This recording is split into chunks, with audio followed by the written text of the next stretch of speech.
जय स्टूडेंट, उम्मीद करता हूं सभी स्वस्थ, मस्त, खुश और सुरक्षित होंगे। आज की वीडियो में डिस्कस करेंगे कुछ बहुत इंपॉर्टेंट टॉपिक्स पर।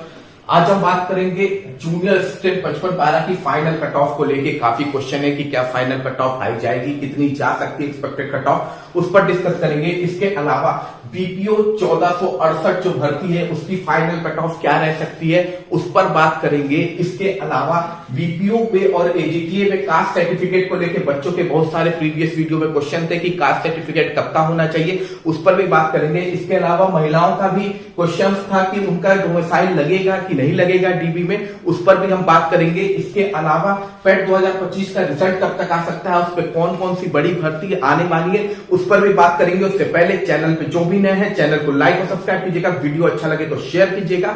इसके अलावा इंस्टाग्राम और टेलीग्राम चैनल को फॉलो करने के लिए दोनों का लिंक डिस्क्रिप्शन बॉक्स में मेंशन है, आप वहां जाके मुझको फॉलो कर सकते हैं। चलिए चलते हैं वीडियो की ओर। तो सबसे पहले बात कर लेते हैं जूनियर असिस्टेंट 55-12 की फाइनल कट ऑफ को लेके।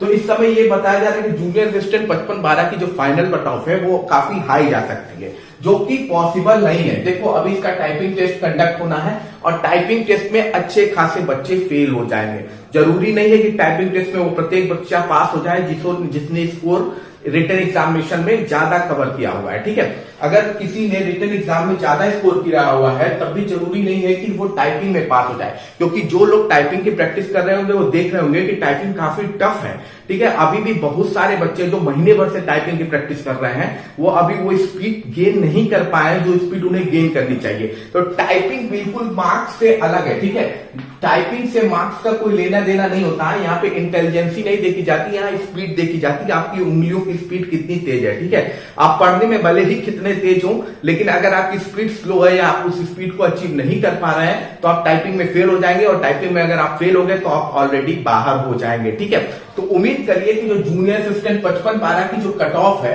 यूआर कैटेगरी की, जो फाइनल कट ऑफ एक्सपेक्टेड है, क्योंकि देखिए एक्सपेक्टेड ही कट ऑफ हम लोग बता सकते हैं। ठीक है, बाकी तो जो भी फाइनल होता है वो जो यूपी जारी करता है उसी हिसाब से फाइनल होता है। तो आपको बता दूं कि जो यूआर की कट ऑफ जूनियर असिस्टेंट 55-12 के लिए लगभग है, वो उम्मीद यही है कि 55 से 57 तक में आपका फाइनल हो जाएगा अनरिजर्व कैटेगरी का। ठीक है, ओबीसी की अगर बात करेंगे, ओबीसी कैटेगरी की, तो वो लगभग 53 से 55 नंबर पे आपका हो जाएगा। अगर ईडब्ल्यूएस कैटेगरी की बात करेंगे, इकोनॉमिक वीकर सेक्शन कैटेगरी की, तो वो आपका लगभग 51 से 53 पर फाइनल हो जाना चाहिए। ठीक है, इसके अलावा अगर शेड्यूल कास्ट कैटेगरी की आप बात करें, एससी कैटेगरी की, तो एससी कैटेगरी का भी लगभग 41 से 43 में फाइनल हो जाना चाहिए। ठीक है, और अगर हम बात करें शेड्यूल ट्राइब कैटेगरी की यानी एसटी कैटेगरी की, तो उसका भी लगभग 35 से 37 के बीच में फाइनल हो जाना चाहिए। और अगर हम बात करें फीमेल कैटेगरी की यानी महिलाओं की कैटेगरी की, तो उनका भी लगभग कट ऑफ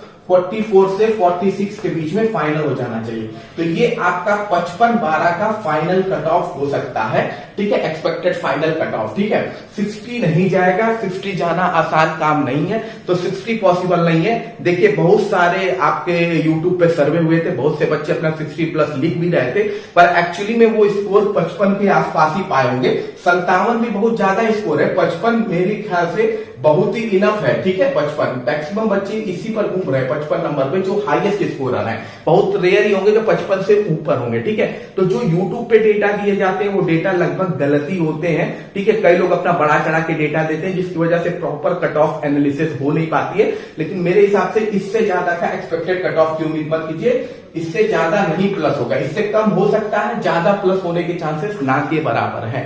अब हम बात कर लेते हैं अगली इंपॉर्टेंट अपडेट की। तो अगली इंपॉर्टेंट अपडेट आपकी बीपीओ 1468 भर्ती को लेके है। ठीक है, तो इसकी जो फाइनल कट ऑफ है इसको लेके भी काफी असमंजस बना हुआ है। कई लोग तो कह रहे हैं कि इस भर्ती में धांधली हुई है, और कई लोग कह रहे हैं कि इसमें जो ओबीसी की कट ऑफ है वो काफी हाई जाएगी कंपेयर टू यूआर कैटेगरी के। ठीक है, यूआर कैटेगरी के कंपेयर में ओबीसी की कट ऑफ इसमें काफी हाई जाएगी। उसका रीजन ये है क्योंकि ओबीसी की जो सीटें हैं वो कम है और डीबी में सबकी कट ऑफ लगभग सिमिलर है। ठीक है, ये एक क्वेश्चन उठ के आ रहा है, क्योंकि देखिए यूआर कैटेगरी की अगर बात करें तो इसमें लगभग 839 सीटें यूआर कैटेगरी की है, जबकि अगर ओबीसी कैटेगरी की बात करें तो लगभग 700 सीटें कम है ओबीसी की अनरिजर्व कैटेगरी से। अनरिजर्व की 839 है तो ओबीसी की 139 सीटें हैं, जबकि ईडब्ल्यूएस की 117 सीटें हैं। इसके अलावा एससी की सीटें भी ओबीसी से ज्यादा यानी 356 सीटें हैं, ठीक है। एसटी की 7 सीटें हैं, फीमेल की टोटल मिला के सारी कैटेगरी का 270 सीटें अवेलेबल है, यानी सब में से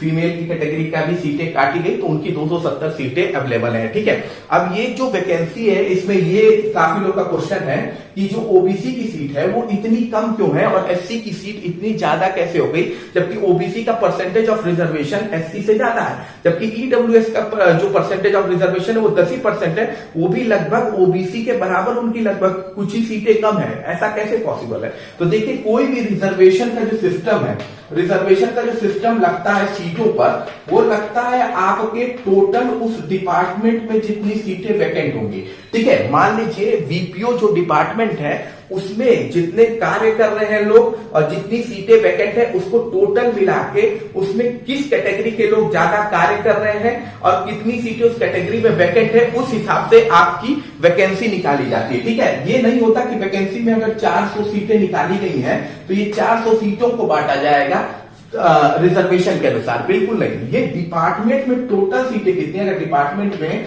1400 सीटें हैं जिसमें से 400 सीटों की भर्ती निकाली जा रही है तो ये 1400 सीटों पे टोटल रिजर्वेशन लगता है।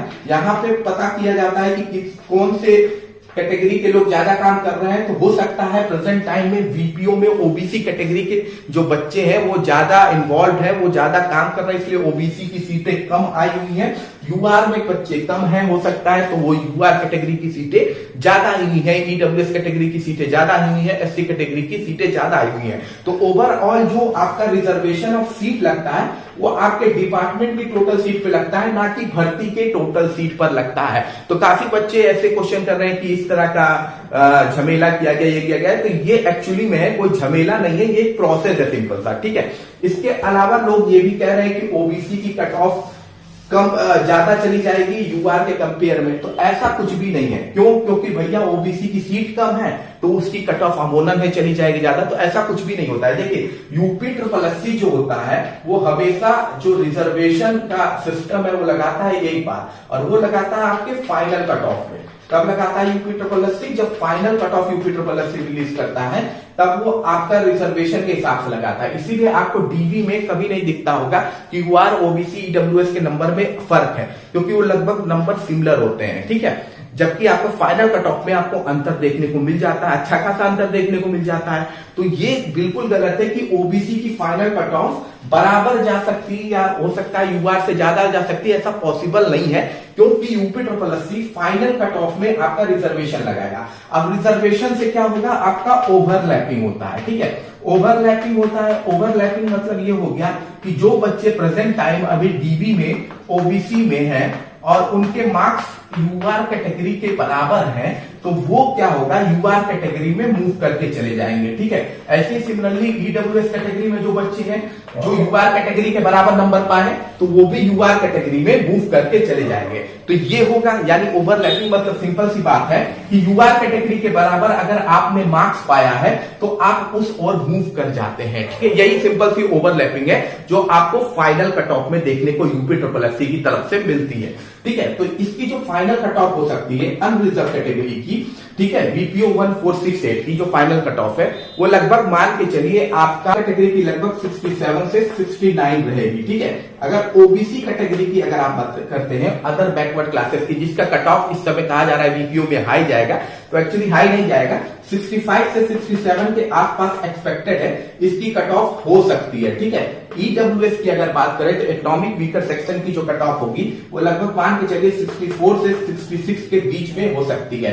अगर आप एससी कैटेगरी की बात करें, शेड्यूल कास्ट कैटेगरी की, तो इनकी लगभग कट ऑफ मान के चलिए 61 से 63 हो सकती है, ठीक है, 61 से 63 के बीच हो सकती है। अगर आप एसटी कैटेगरी की बात करें, शेड्यूल ट्राइब कैटेगरी की, तो इनकी कट ऑफ आप लगभग मान के चलिए 55 से 57 नंबर हो सकती है इनकी कट ऑफ। और फीमेल कैटेगरी की जो बात कर रहे हैं, यानी जो फीमेल की सीटें बाकी हैं, फीमेल कैटेगरी की अगर बात करते हैं तो फीमेल कैटेगरी की कट ऑफ लगभग 62 से 64 के बीच हो सकती है। ठीक है, तो अब समझ में आया कि क्यों ओबीसी की फाइनल में कट ऑफ ज्यादा नहीं जा सकती या वो बराबर नहीं हो सकती। उसका रीजन मैंने आपको समझा दिया है। ठीक है, उसके बाद बच्चों का क्वेश्चन है जो बीपीओ और एजीटीए की डीवी में बैठने वाले हैं, उनका क्वेश्चन कास्ट सर्टिफिकेट को लेकर बहुत था कि कास्ट सर्टिफिकेट कब का होना चाहिए, अगर कास्ट सर्टिफिकेट पुराना है तो क्या चल पाएगा।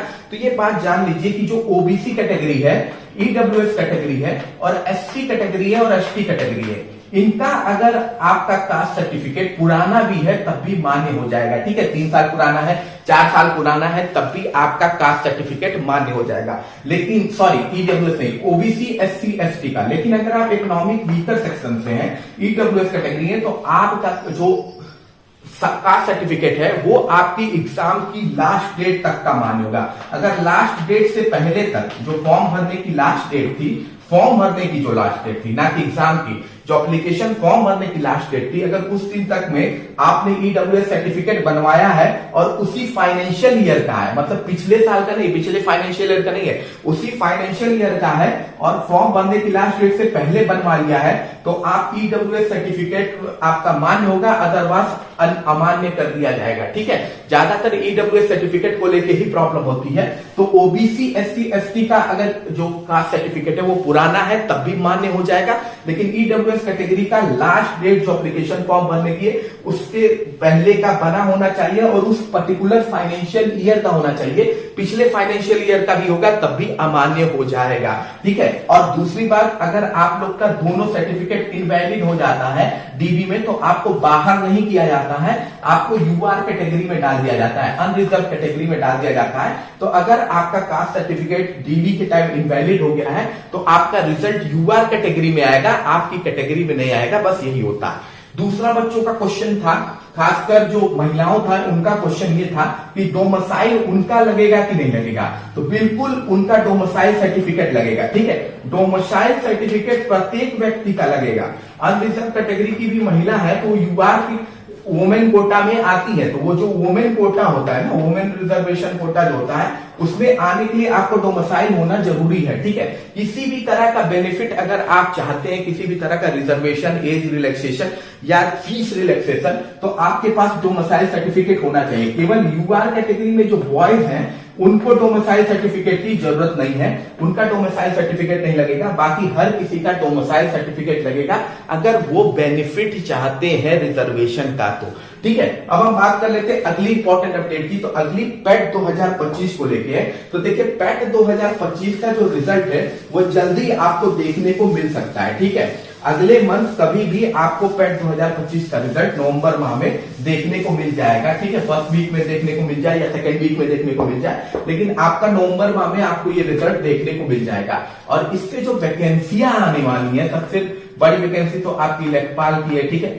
लेखपाल की जो भर्ती है वो लगभग 8,000 से भी ज्यादा है, 8,000 प्लस भर्ती आपको लेखपाल की इससे देखने को मिल जाएगा। काफी लोग अभी इसका कट ऑफ भी बता दे रहे हैं, अभी तो पैट का रिजल्ट ही नहीं आया तो कट ऑफ कैसे बता रहे हैं, समझ के परे है।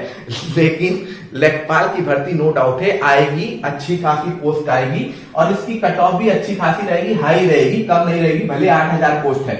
ठीक है, इसके अलावा जूनियर इंजीनियर की भी पोस्ट आएगी, मैकेनिकल की भी आएगी और इलेक्ट्रिकल की भी आएगी। ठीक है, ये भर्ती भी आपकी आएगी। अब सुनने में आ रहा है इसमें भी सीटें आपकी बढ़ी हैं। ठीक है, जेई मैकेनिकल इलेक्ट्रिकल में सीटें बढ़ी है, 700 प्लस सीटें हो गई हैं लगभग। ठीक है, तो हो सकता है 700 प्लस सीटों में आपको ये देखने को ये भर्ती भी मिल जाए। इसके अलावा लोअर पीसीएस जो सबसे बड़ी भर्ती है ये भी इसी में देखने को मिलेगी। हो सकता है ये अलग अलग फॉर्म में आए। ठीक है, अलग अलग डिपार्टमेंट वाइज आपकी भर्ती देखने को मिले, लेकिन लोअर पीसीएस की भी लगभग ये मान के चलिए 1500 प्लस भर्ती आपको देखने को इस से मिलेगी, स्पेट से। ठीक है, इसके अलावा वीडियो की भी भर्ती आपको स्पेट से देखने को मिलेगी, विकास अधिकारी की भी भर्ती आपको स्पेट से देखने को मिलेगी और लगभग 3500 प्लस पदों पर ये भर्ती देखने को मिलेगी।